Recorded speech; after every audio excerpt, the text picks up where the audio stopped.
여러분 반갑습니다.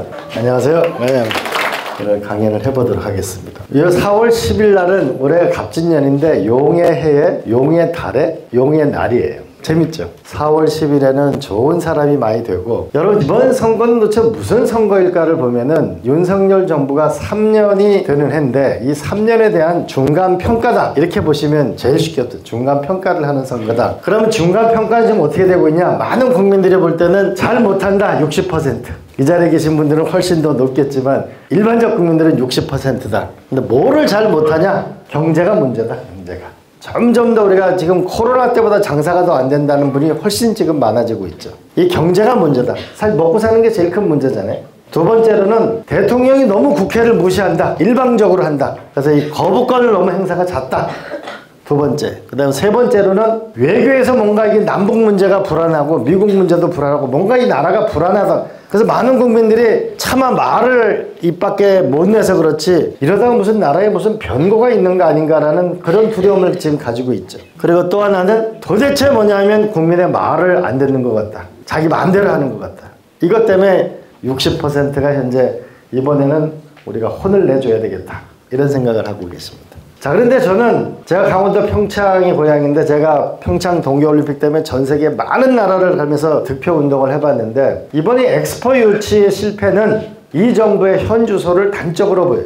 그냥 실패했다고 한 것이 아니고 한번 제가 짚어보겠습니다. 이게 과테말라에서 저희가 질 때였는데 그때 표계선을 해보니까 유치위원회는 된다. 국정원도 된다. 그런데 기업들이 조사를 한 거 보니까 2표가 모자라는 거예요. 그래서 노무현 대통령께서 개표 현장에 갈 건가 말 건가를 회의를 했는데 막판까지 이게 2표가 확인이 안 되는 겁니다. 그래서 현장을 안 가고 호텔에 대기하고 있었는데 결국 지더라고요. 그만큼 이게 뭐냐면 동네 조그만 아이들 반장 선거가 하는 게 아니고 국가의 대표에서 투표를 하는 거기 때문에 이건 표 계산이 그렇게 많이 틀릴 수가 없는 겁니다.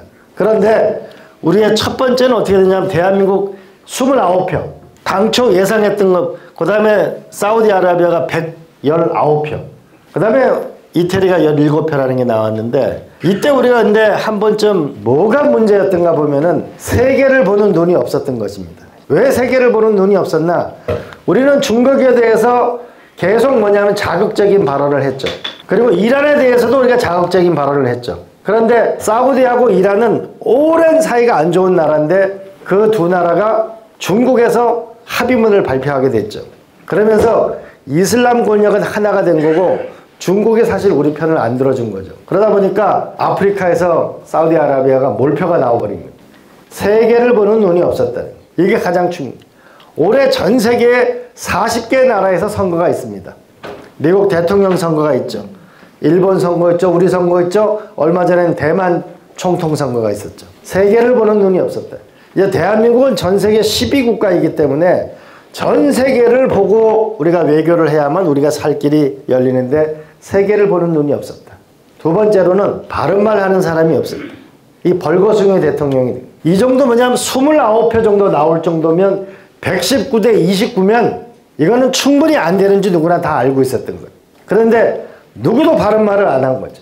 그러니까 현장에 가서 2차 투표까지 갈 거라고 다 확신하고 있었는데 엉망진창이 된 거죠. 이거는 현재 대한민국 대통령을 벌거숭이 대통령을 만들어 놓은 거죠. 바른말 하는 사람이 없었던 거죠. 그 다음에 세 번째로 더 큰 문제는 책임지는 사람이 한 명도 없었어요. 그 막대한 돈을 써가지고서 했는데 거기서 만약에 실패를 했으면은 프랑스 현장에서 국무총리라 누가 책임을 지고 사표를 내야지. 최소한 그러면 인천공항에 도착하면 국민한테 사표를 내면 그러면 대통령이 볼 때는 이건 내가 책임이다 라고 해야 국민들이 국가를 믿고 살아가는 거 아니에요. 책임지는 사람이 한 명도 없었다는 거죠. 더 큰 문제는 사우디아라비아의 빈살만이라는 이 사람은 앞으로 사우디아라비아가 이 석유가 사라지고 나면 뭘로 먹고 살 거냐? 우리는 네옴시티라는 세계에 내놓을 만한 도시를 만들어서 먹고 살겠다는 걸 얘기를 했는데 우리가 부산의 엑스포에 대해서 프레젠테이션에서 낸 거는 그만한 설득력이 없었던 거죠. 우리가 실패를 한 거죠. 이게 현 정부의 현 모습이라고 보면 되겠습니다. 두 번째로는 우리의 경제 성장률인데 많은 이 자리에 계신 분들은 많은 분들이 그래도 대한민국 6.25전쟁 이후에 잿더미에서 여기까지 오게 된 거는 그래도 전 세계의 산업화하고 민주화를 이룬 나라는 우리나라밖에 없는데 지금 보면 경제 성장률이 드디어 뭐냐면 수십 년 만에 일본하고 우리가 역전을 당했어요. 여러분, 우리가 한일전 하면 축구를 하면 반드시 이겨야 되는 거고, 경제에서도 우리가 반드시 이겨야 되는데 이제 경제 성장률이 꺾이고 있다는 거. 급기야는 뭐냐면 전 세계 우리가 12국가였다가 13위 국가로 우리가 이제 내려앉고 있다. 문제는 우리가 인생이든 기업이든 나라든 오늘보다는 내일이 더 좋아야 되는 거죠. 그래야 우리가 희망을 갖고 사는 것인데 지금은 우리가 내려가고 있다. 내려가고 있는 것뿐만 아니고 살기가 힘드니까 애를 안 낳는 거죠. 애를 지금처럼 안 낳으면 2500년이 되면 대한민국이라는 나라는 없어져. 지금 0.7명을 낳으니까 둘이 0.7을 낳으니까 줄어들 수밖에 없는 거죠. 경제 성장률이 없다는 건 우리 자식들한테 일자리가 없다는 걸 말하는 거예요. 일자리가 없으면 지금 집에서 그냥 쉰다는 20, 30대가 70만 명이 집에 있어요. 이걸 멀쩡히 대학을 보내고 돈을 보냈는데 이런 상태가 되면 희망이 없는 것이죠. 그리고 더 큰 문제는 성장이 안 되면 여기 어르신들 많이, 저희 부모님도 41년생, 40년생이신데 우리 간병비가 적지 않잖아요.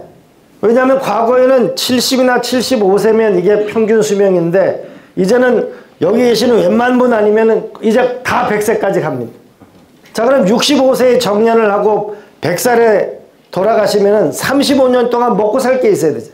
우리가 25살부터 65살까지 40년을 일을 한다고 치면 40년 일해가지고 자식도 공부시켜야죠. 집도 사야죠. 먹고 살아야죠. 여행도 가야지. 그러면 거기 돈을 쓰고 나면 35년 동안 먹고 살 방법이 없잖아요. 그래서 우리는 이 경제 문제가 무엇보다 중요한데 경제가 어려워지고 있다. 그런데다가 금리가 계속 올라가고 올해도 금리가 조금 내려가지 많이 내려가진 않습니다. 여기 자리에 계신 분들도 많은 분들이 주택담보대출 받으신 분 많을 거예요. 코로나 때문에 가게 어려웠다가 조금 장사가 되다가 대출 받으신 분 많을 거예요. 이 금리 문제가 또 하나 있다는 거예요. 그래서 이 국민들의 삶이 무너지고 있는 거예요. 세종대왕이 이렇게 얘기했습니다.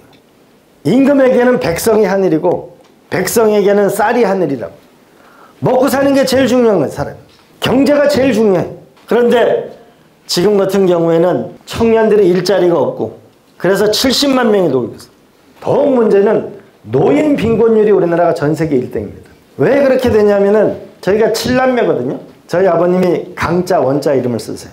그래서 제가 강원의 아들이에요. 그래서 제가 도지사가 됐어요. 그래서 우리 아버지가 꿈꾸는 게 뭐냐, 우리가 7남매인데 나중에 다 강원도에 모여 사는 거예요. 그 동네 이름이 뭐냐면 강원랜드라고 그래요. 그런데 이게 노인 빈곤율이 왜 이렇게 생기냐면 다 여러분 자식들이 꽤 많이 키웠잖아요. 그럼 공부시켰죠. 시집장가 보낼 때 우리가 그래도 뭐 달새방이든 월세방이든 뭐 전세도 넣을 때 돈을 줬죠. 그러고 나니까 본인 노후 준비가 한 개도 안 돼 있어요. 그리고 수명은 전 세계 일본 다음으로 수명이 긴 나라가 우리나라인데 우리는 보통 7.6년 동안 아프거나 병든 상태에서 돌아가셔요. 그러니까 본인도 힘들고 가족도 힘들고 이 간병비 문제가 큰 문제예요. 그래서 노인 자살률이 전 세계 1위가 대한민국. 이 노인 빈곤 문제를 해결해야 결국 우리가 살기 좋은 거죠. 내 자식은 취직이 잘 되고 내가 먹고 살기 큰 어려움이 없고 그리고 국가가 잘 살아서 노후에 그래도 뭐냐면 연금에 부담이 없이 사는 이런 나라를 만들어야 되는 게 우리가 가야 될 길입니다. 또 하나는 이 불통의 이 정부를 우리가 혼을 내줘야 되는데 여러분 지금 톡하면 뭐냐면 이 정부는 국회가 통과된 법률을 거부권을 했는데 이게 말이 안 되는 게 국회의원은 여야가 다 있는데 2,900만 명이 투표를 한 거예요. 그렇죠? 2,900만 명이 투표를 한 거고 윤석열 대통령은 1,600만 표를 얻어서 대통령이 된 거예요. 수학적으로 생각하면 어느 쪽이 표가 많아요? 2,900만이 많은 거죠. 국회를 더 존중해야 되는 거죠. 그런데 김건희 특검 우리가 많은 일반 국민들이 이러지 않았어요? 윤석열 대통령 후보가 검사를 했기 때문에 나라를 잘 알 수 있을까? 정치를 잘 할 수 있을까? 그럼에도 불구하고 많은 분들이 그래도 검사를 했으니까 깨끗하게 하겠지. 근데 혹시 집안 문제는 없나?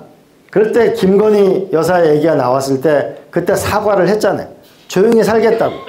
그래서 일반 국민들이 긴가민가 하면서도 찍어줬는데 지금 일어나는 거를 보면은 이럴 일은 아니잖아요. 대통령 부인이 백을 버젓이 앉아서 받고 그리고 어디 해외에 나갈 때 몇천만 원짜리 목걸이를 빌려서 하고 그냥 우리가 국민들이 조용히 살면 지금 특검 하자고 하겠어요? 없는 일을 지금 벌이는 거예요? 그렇지 않잖아요. 근데 국민의 70%가 찬성하는 특검을 거부하고 있어요. 그것도 뭐냐면 총선, 국민들의 심판을 받은 60%가 국민이 현재 잘 못하고 하고 있다는데 2달도 안 남았는데 이거를 거부한다는 얘기는 여러분 만약에 여기서 국민의힘이 이겨봐요. 무슨 일을 하겠어요? 그렇지 않아요? 맞아요. 국민의 70%가 반대하는데도 선거 2달 전에도 거부권을 행사했는데도 만약 국민의힘이 이긴다면 아, 마음대로 해도 되는구나 라고 생각하지 않겠어요? 두 번째는 더 저는 화가 나는 게 이태원 참사. 여러분, 부모가 죽으면 산에 묻고 자식이 죽으면 가슴에 묻는다고 그러잖아요. 우리가 이태원 참사가 생긴 날 많은 사람들이 우리 눈을 의심하지 않았어요? 사람이 그렇게 사람에 끼어서 가슴이 막혀 죽는다는 거, 여러분 사람이 깔려서 죽는다는 걸 한번 생각해 봐요. 그것도 대통령실에서 1.8km밖에 안 떨어진 그곳에서, 그것도 전 세계에 이게 모두 다 방영돼서 나가서 그때 우리 국민들이 느꼈던 충격은 대한민국이 이거밖에 안 되는 나라예요. 세월호 지난 지 몇 년 지났다고 우리가 서울 한복판에서 이거를 전 세계에 이게 막 무한정으로 퍼져나갔을 때 우리 국민들의 그 참담한 심정은 이루 말할 수가 없죠. 이태원 참사 특별법이라는 게 별겁니까? 제대로 조사하라는 거예요. 누구 구속하자는 것도 아니에요. 그리고 거기 장사하시는 분들 피해가 많고, 거기에 뭐냐면 경사가 급격한 데가 있으니까 이런 데를 제대로 고쳐주자는 게 특별법 아니에요.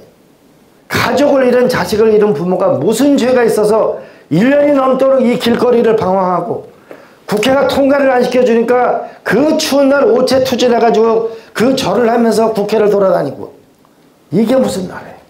국가는 국민의 생존을 책임지는 게 가장 큰 거 아니에요? 이러면서 이번 4월 10일 날은 반드시 우리 국민들이 살아있다는 거 확실하게 여러분 보여줘야 되지 않을까요? 이태원 참사 특별법, 무슨 근거로 이거를 거부합니까? 저는 정말 어떻게 보면 무서워요. 선거를 앞둔 2달을 앞둔 이 지점에 국민의 60%가 반대한다고 하는데 70%가 찬성하는 거를, 이거를 거부권을 행사하면 여기서 만약에 우리가 승리하지 못하면 훨씬 더 저는 어렵고 힘들고 참혹한 시절이 올 거라고 봅니다. 우리 며칠 전에 전라북도 특별자치도 할 때 전라북도 도민들이 뽑은 국회의원이 입을 가로막히고 사지가 들려나가는 것을 봤잖아요. 하물며 국회의원을 그렇게 하는데 일반 국민은 어떻게 되겠습니까? 여러분, 정치는 돈 있고 힘 있고 빽 있는 사람한테 필요한 게 아니고 가난하고 힘들고 어렵고 서민들한테 진실로 필요한 것입니다. 이러면서 우리가 좀 분연하게 했으면 좋겠습니다. 또 하나는 대통령 후보 0.7% 차이로 진 야당 대통령 후보를 2년 동안 이렇게 수사를 해요. 수백 차례 압수수색을 해요. 이렇게 되면 사람이 어떻게 살아가겠어요? 우리 집안에 조그만 송사 하나만 있어도 온 집안이 마음을 들끓이지 않습니까? 수사를 받는 건 물론이고 저 재판장에 하루하루 나갈 때마다 그 고통이 얼마나 크겠어요? 죄를 쫓는 거하고 사람을 쫓는 거하고는 다른 겁니다. 이거는 저는 죄를 쫓는 게 아니고 사람을 쫓는 거라고 생각하는데 여러분은 어떻게 생각하세요? 여러분, 영화를 보면은 거기에 멋진 정의로운 경찰도 나오고 정의로운 검사도 나와요. 검사하면 뭔가 있어 보여요. 그런데 검사하고 정치는 다르요. 검사는 뭐를 하는 거예요? 조사하고 수사하는 사람을 말해요. 정치라고 하는 거는 뭔가 갈등을 조정하고 새로운 미래를 건설하는 게 정치예요. 검사와 정치는 다른 겁니다. 그런데 이분들의 정권 유지를 보게 되면 교육개혁이 필요하죠. 교육개혁이 필요하죠. 네. 교육개혁을 하자고 했을 때 많은 국민들이 찬성을 했죠. 저는 어떤 정책이 나올까 지켜봤는데 킬러 문항이 문제래요. 그래서 이걸 수사한다. 그래서 조사하던 습성이 남아있어요. 또 하나는 R&D. 대한민국은 사람밖에 자원이 없는 나라예요. 연구개발을 해서 반도체 같은 걸 자꾸 만들어야 살아갈 수 있는 나라인데, 근데 이것도 뭐냐면 갑자기 카르텔이 문제. 이걸 6조 원의 예산을 깎아놓으면 연구 석박사들은 어떻게 살아가겠어요? 정말 이거는 빙산의 일각에 불과한 거예요. 국민이 무슨 잠재적 피의자도 아니고 대한민국 석박사들 5조 4천억을 하루아침에 깎아놓으면 방법이 없잖아요. 검사가 정의로운 것 같지만 여러분 한번 생각해 보세요. 정의로운 검사도 많죠. 여러분 아파트 중에 제일 좋아하는 브랜드가 뭐예요? GS 자이가 좋았죠. 근데 순살 아파트 때문에 문제죠. 그런데 GS 자이에 10년 동안 사장한 사람이 검사였어요.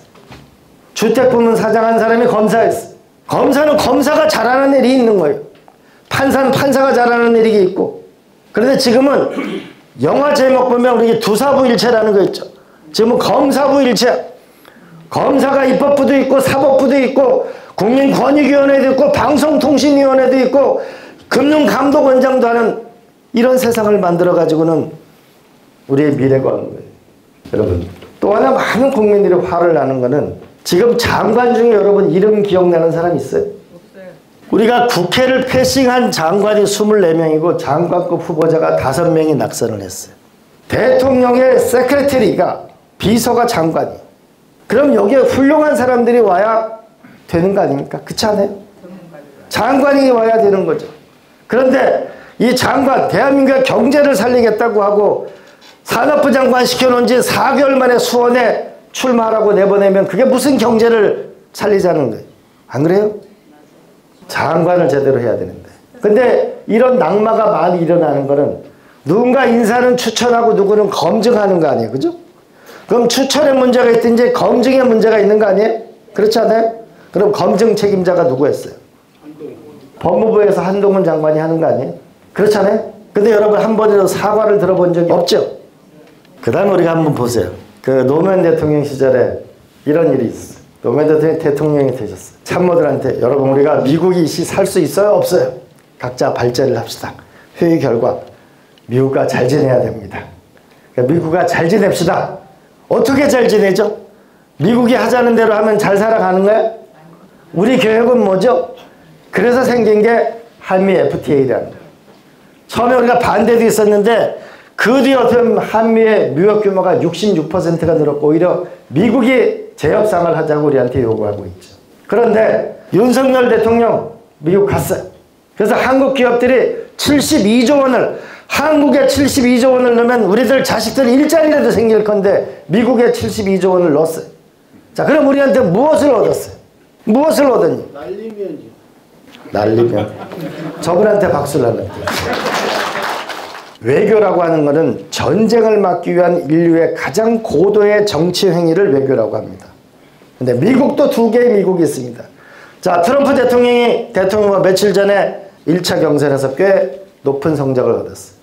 현재 미국은 트럼프 대통령 후보가 당선될 거다 47%, 바이든 대통령이 될 거다 43%. 그런데 현재 트럼프 대통령의 사법 리스크는 문제가 되지 않는다 73%. 트럼프 대통령 당선이 될 가능성이 꽤 있습니다.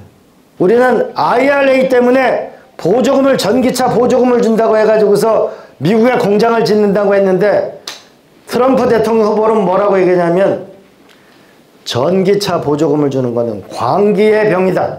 안 하겠다 이런 얘기예요. 미국이 가솔린이 제일 많이 나라고 양도 제일 많이 난다. 그러면 이 보조금을 없애면은 우리는 투자한 거는 어디로 갑니까? 두 번째, 트럼프 대통령은 뭐라고 얘기하냐면 북한의 핵을 용인할 수도 있다고 얘기하고 있어요. 이러면 어떤 문제가 생기겠어요? 미국도 민주당의 외교가 있고 공화당의 외교가 있듯이 우리는 2개 모두 다를 할 줄 알아야만 외교를 해나가는 겁니다. 그런데 검사들은 나쁜 놈, 좋은 놈 이거로만 너무 익숙하게 길들여져 있던 거 아닌가 싶습니다. 우리의 외교를 위해서 이번 선거에서는 이때 진짜 크게 박수를 쳐주세요. 이렇게 얘기하고 있죠.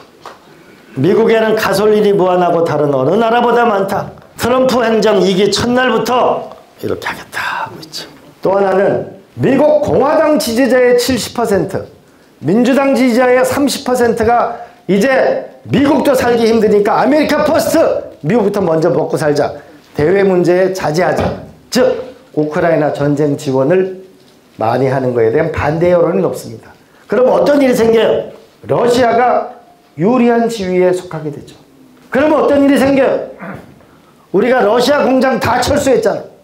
우크라이나에서 전쟁을 도왔는데 우크라이나 나중에 경제 재건에도 참여해야 되는 거죠. 이러면 우리에게 필요한 건 유연한 지도자가 필요합니다. 유연한 지도자. 김대중 대통령이 이렇게 말씀을 했어요. 우리는 강대국의 쇠창살 사이에 갇혀 살을 거냐? 아니면 도랑에 있는 소처럼 미국 풀도 뜯어먹고 중국 풀도 뜯어먹고 도랑에 있는 소처럼 휘파람을 불면서 살아갈 거냐고 우리의 김대중 대통령을 생각하면서 외교는 유연한 것이다. 우리는 새로운 선택을 해야 된다고 생각하는 데에서 한번 박수를 드립니다. 우리가 한번 남북 문제에 대해서 이런 생각을 합니다. 저는 점점 더 격해질 게 아니고 여러분 압력밥솥 있죠. 압력밥솥에 압력을 좀 빼줘야 될 때가 있죠. 지금은 그러지. 전쟁을 할 때도 대화를 합니다. 근데 지금은 대화의 끈조차가 없습니다. 이렇게 돼서는 대한민국은 어려워지는 것이죠. 왜 이런 게 중요한 문제냐면 대만이 전쟁이 난다는 얘기가 자꾸 들리니까 전 세계에 네덜란드에 있는 최고의 반도체 회사가 대만으로 갈까 한국으로 갈까 대만으로 갈까 한국으로 갈까 결국 삼성전자랑 R&D 센터를 만들기로 했죠. 한국이 위험하다는 얘기를 자꾸 해대니까 중국이나 홍콩이나 대만에 있는 돈이 85조 원이 일본으로 갔어요. 85조 원이 일본으로 가서 현재 일본은 사상 최대의 주가가 올라가고 있어요. 그래서 기시다 총리는 1000조 원을 유치하겠다는 계획을 발표하겠어요. 우리는 북한이 이뻐서가 아니고 우리는 평화는 바로 우리가 경제를 가는 디딤돌이기 때문에 중요한 것이고 그리고 전쟁이 일어나는 거 보잖아요. 러시아 우크라이나 전쟁 보고 우리가 이스라엘 가자지구 전쟁을 보면 전쟁은 어떤 경우에도 우리가 용납되지 않고 우리 땅에서는 그런 일은 절대 일어나지 않아야 되기 때문에 우리가 이번에 단호하고 현명한 우리의 선택이 필요한 시간이라고. 우리 케네디 대통령 42살짜리 미국의 케네디 대통령은 이렇게 했어. 내치에서 실수는 선거에서 지면 그만이다. 정권을 내주면 그만이지만 외교에서의 실수는 우리 모두의 죽음을 가져올 수 있다. 외교에서의 우리가 지혜로운 이 길을 우리가 함께 갈 수 있도록 노력합시다.